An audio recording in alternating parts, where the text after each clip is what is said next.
World Health Organization to fund stove programs. The international assistance would help 2 billion people around the world to reduce the global burden of respiratory diseases. And speaking of clean air, a report released by the National Academics National Research Council found that below standard air quality on commercial planes is what often causes passengers to feel sick or dizzy. The report was commissioned by Congress after the Association of Flight Attendants made several complaints. Eileen Abt of the National Academies of Science headed the study and says air quality is a serious issue that's received little attention since the mid-80s. According to Abt, some of the air quality problems stem from pesticides, which several countries require to be sprayed on aircraft. Other issues include low oxygen levels in the cabin, poor environmental control systems, elevated ozone concentrations, and significant increases in the number of aeroplane passengers. The study calls on the Federal Aviation Administration to ensure compliance with air quality regulations and carefully study flight attendant symptoms to determine long-term health effects. Gesundheit. When it comes to allergies and asthma, pollen in the summer months and inner-city pollution are often blamed. But in reality, the air in your home can be just as harmful, which is why more and more people are demanding so-called healthy homes. Building consultant Bill McCauley believes that under-wrapping like this cuts airborne pollutants by 50%. It lets air out, but stops too much coming in. Allergists agree that managing the air in your home can reduce the chance of developing asthma. Condensation around windows or pipes breeds mold spores, which can cause sneezing and wheezing.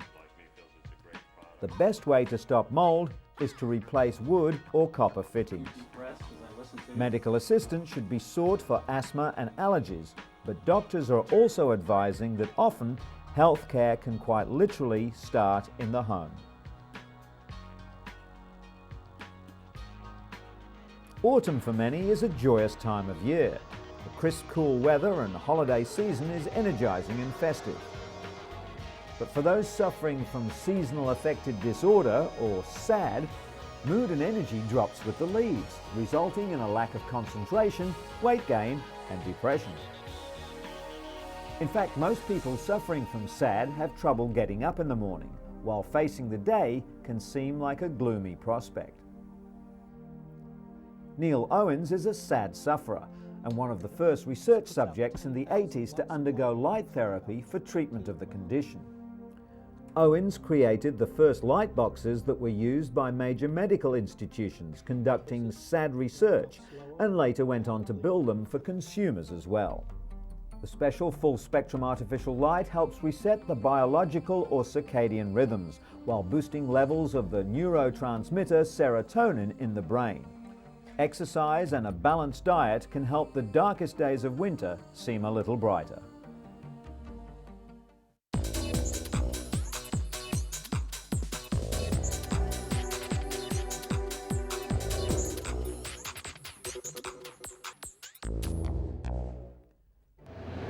At first glance, the statistics don't seem so ominous.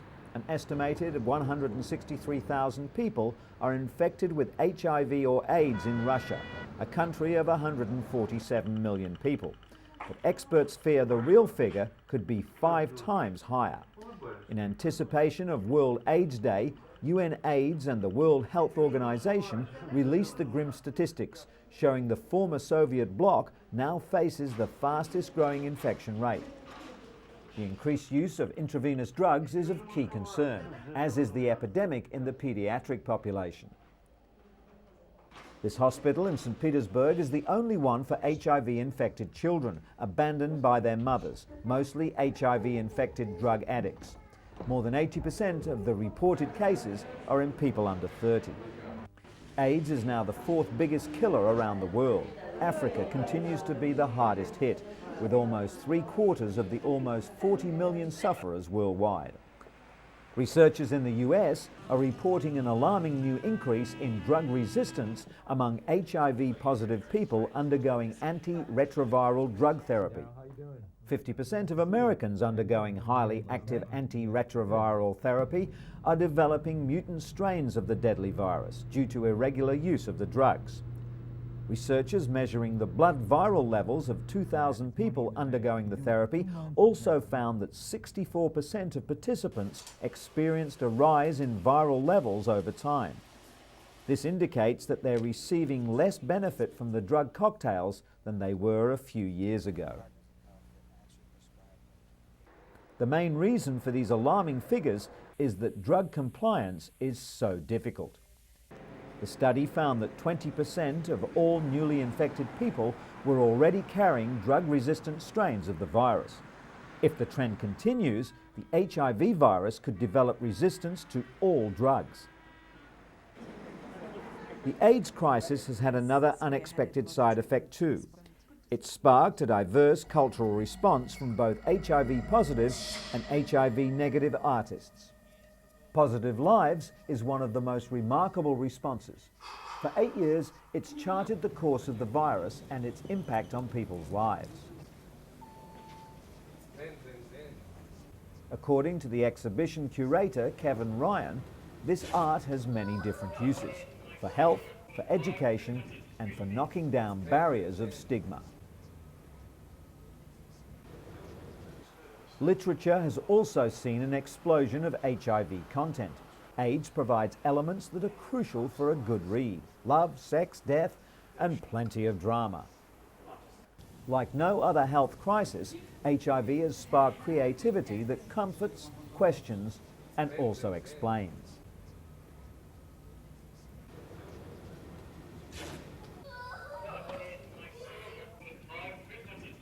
Art, homespun as well as highly sophisticated, continues to chart HIV/AIDS progress and reflect it onto a wider audience.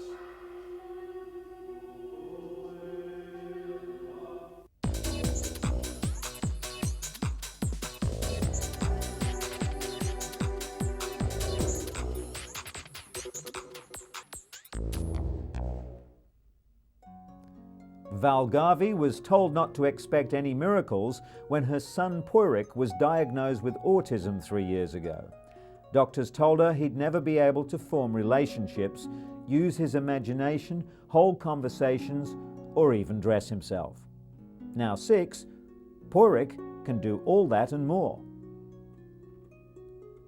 Autism remains a mysterious condition that affects 1 in 500 people. It's a neurological disorder that varies widely. But what autistics all have in common is an inability to forge social relationships naturally. Poirik's progress came from a unique home-based educational program pioneered by the parents of 28-year-old lecturer and writer Raun Kaufman of the Sunrise program at the Autism Treatment Center of America. At 18 months of age, Raun was diagnosed with severe autism and an IQ of less than 30. By the time he was 5, all traces of autism had disappeared. The Kaufmans realized that they had to get Raun's attention, so his parents joined him in his fun activities. The Garveys are now following the principles established by the Kaufmans 25 years ago. Through playing, Poirik is learning to unlock his imagination, to communicate his desires, and above all, to build confidence. The Sunrise program doesn't offer a cure, but it provides the means for an autistic person to show the way in and for their parents to show the way out. For these youngsters in Beijing, studying is a constant uphill struggle. All of them are mentally handicapped to varying degrees. The Beijing Fortune School for Mentally Retarded Children is attempting to give these 50 children a brighter future. According to a recent survey, around 1% of children under 14 are mentally handicapped. That means that over 3 million children are in need of specialized education, but very few ever go to school. 2 women, Professor Huang Yiping and Professor Mao Yuyan, teamed up to open this school in 1985. Professor Huang's daughter, Wang Wei, is now 25 and works in the school kitchen. Her proud mother is determined to give other children something her own daughter never had: access to proper care and education. The Beijing Fortune School has grown over the years. It now has a staff of 20, including 6 full-time teachers, and provides education for children aged 3 to 14. The school is privately funded and has developed its own teaching methods. There's much emphasis on recreational activities as well as the arts. It also provides in-house training for its teachers and support staff.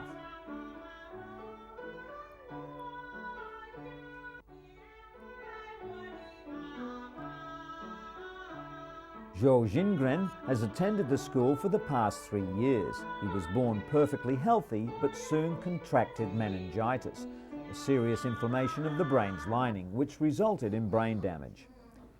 His parents, both well-off business people, hired a maid to watch him 24 hours a day, as all the local schools refused to enroll him. The real breakthrough came when they discovered the Beijing Fortune School. According to his teachers, Jingren could not stand still and would destroy things when he first arrived, but they've seen a substantial improvement. And his mother has too. In stark contrast, life is bleak for 13-year-old Gongyi, who lives in a poor village in the mountains north of Beijing. He hopes to drive a tractor one day, but he may not even be able to fulfill this simple dream. While the nearby town does have a school for mentally handicapped children, it costs more than the family's entire annual income. Gongyi now spends his days wandering around the countryside, and there's very little that can be done to brighten his future. When Anna Luzinski came to the United States from Austria for surgery over a year ago, it was cerebral palsy that made it difficult for the 7-year-old to walk. Surgeons operated for roughly 8 hours to lengthen several muscles and rotate her femur to bring about an amazing transformation. This pitter-patter of little feet is music to her mother's ears. The Mayo Clinic Biomechanics and Motion Lab in Rochester, Minnesota has the same technology used by Hollywood animators and video game designers, only they used it to help children like Anna walk normally. Anna is first outfitted with the cutting-edge equipment, which is monitored by cameras and balance plates all the way down to the heated floor. They measure the intricate and complicated actions that go into walking. From the location of several small markers, doctors can calculate how the joints are moving, which is then used to guide surgical treatment of patients. Surgeons who performed Anna's previous operation are amazed at the dramatic change in her gait. Today's session is more than just a celebration of her progress. Anna is back for more treatment. This computer-generated stick figure made in her likeness will help the surgical team plan her next procedure. It's the same type of software that perfected the legendary swing of Tiger Woods for a video golf game that's putting a swing in the step of youngsters like Anna.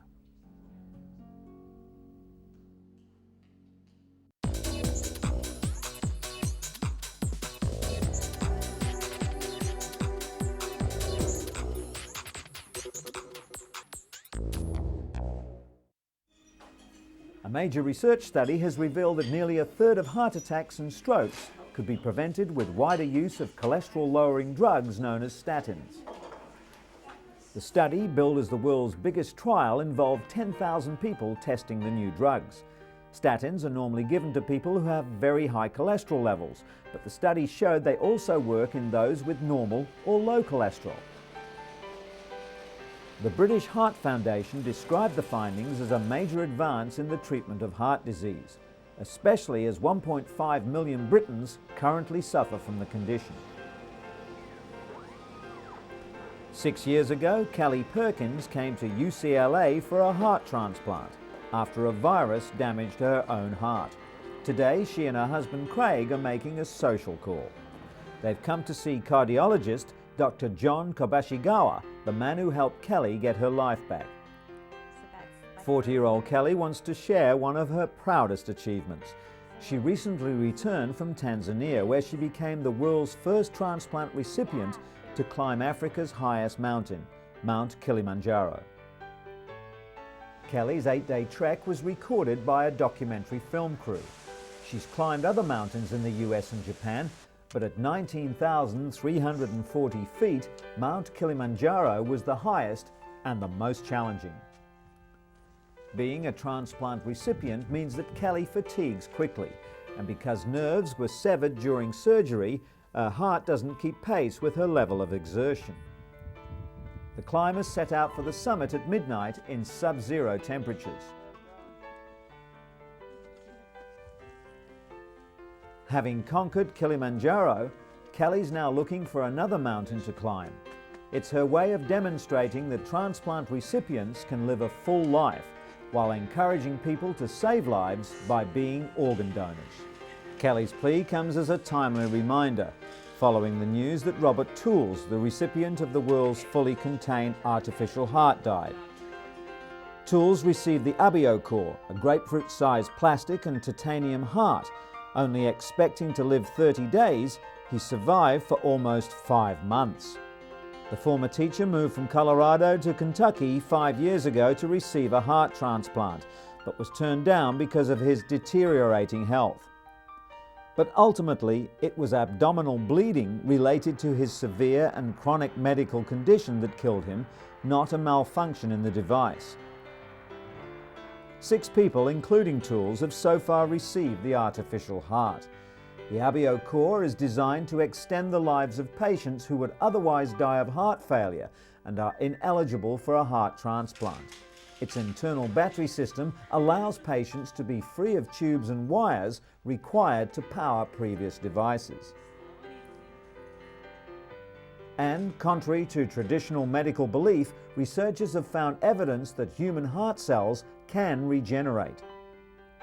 Doctors discovered that a recipient's own cells multiplied in the new heart, repairing damage previously considered irreversible. Just days after surgery, male transplant patients who received female hearts had new blood vessels and muscles with male chromosomes form in the female hearts. This means that the recipient's remaining heart tissue may have had primitive stem cells that were called into action to repair damage.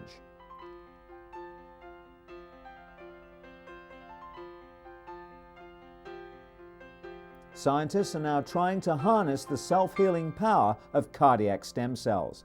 Someday they could treat millions of heart conditions just by stimulating the body's own regenerative power.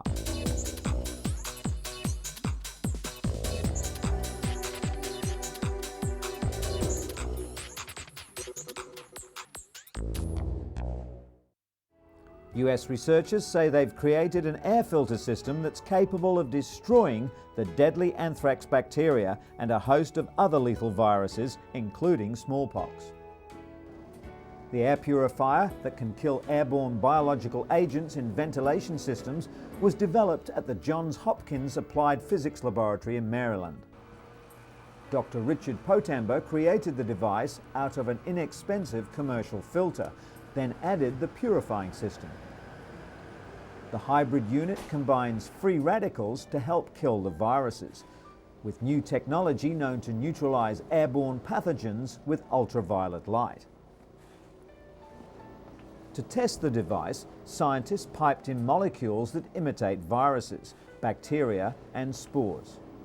After being run through the filter and cultured, the artificial contaminants were dramatically reduced to an almost undetectable level. In addition to killing anthrax spores, Dr. Potamber's device could help hospitals prevent the spread of infectious agents.